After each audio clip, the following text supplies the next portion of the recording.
Hello there, beautiful people. Welcome back to the channel. Now, you're not going to believe this. I've got some shocking news, but it turns out that the religion of peace is causing some inconvenience for Muslim women. Yeah, it's pretty shocking. Anyways, as unbelievable as this is, now this story is from my neck of the woods, my part of the world, but to give you guys some context to understand, there are some activities that every Muslim has to do to be in the religion.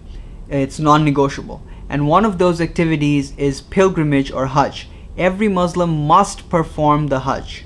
It's non-negotiable if that person can afford it, and if that person has the physical ability to do it, they have to do it. That's the rule. It applies for men, it applies for women. Hajj is a pilgrimage to the holy city of Makkah, and now it's not just going to the city of Makkah, it includes doing several other things.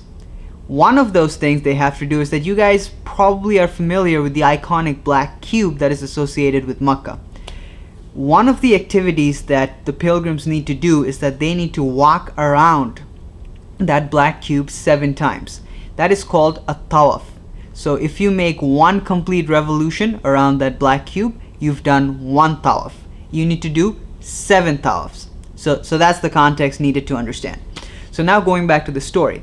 There is a Pakistani lady by the name of Sabachi Khan who said that while she was on her pilgrimage, she was doing the tawaf, and after around she did her 3rd tawaf, she started to feel that she was being groped or touched without her consent. But she felt, you know what, there's a huge sea of people, maybe it's a mistake. And things really escalated from there, and she was being molested, she was being groped, she just got sexually assaulted. Now, to understand the issue, imagine the last time you guys went to a concert or you guys went to a sporting event, and when the event ended, you guys leaving the stadium. Do you remember walking along a massive sea of people?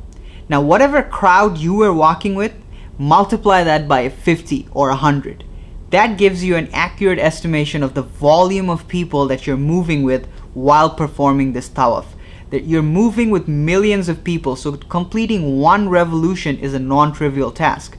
And also, because there's so many people, you can't really stop, you can't really turn around, you can't really change direction in any way, because there's it's just so many people.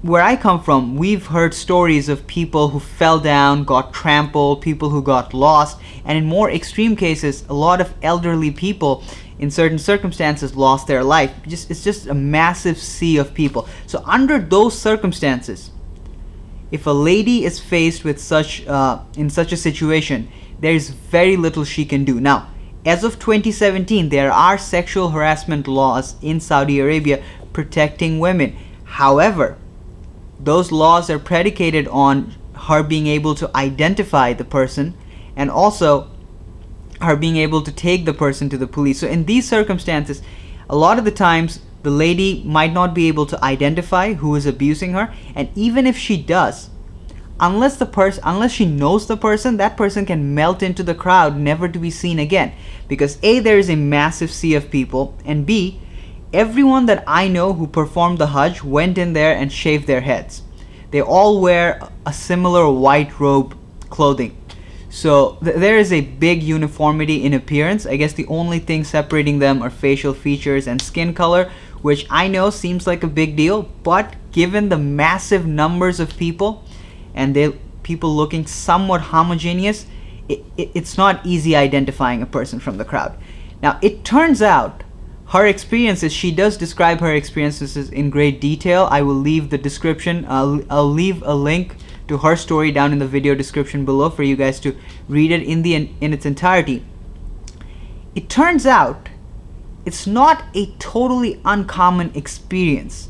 It turns out a lot of women are coming out saying that during this process, while they were doing the tawaf, they were being sexually harassed, abused, molested, and so on. And once again, I am a firm believer that allegations are allegations unless proven otherwise through due process. But in these circumstances, most of these women, given the extreme circumstance, are not really given the luxury of due process. So they can't really accuse anyone because they're harasser can just melt into the crowd and just disappear. These women are just hung out to dry to fend for themselves, and it's pretty scary circumstances where they know that they're gonna get molested. Apparently this is fairly common and a lot of women know about it, and they know there's not much that can be done. It's pretty scary. Well, you guys, that's it for this particular video. If you guys do want to know this story in greater detail, read the article down in the link below, down in the description below, and I'll see you guys next time. Take care.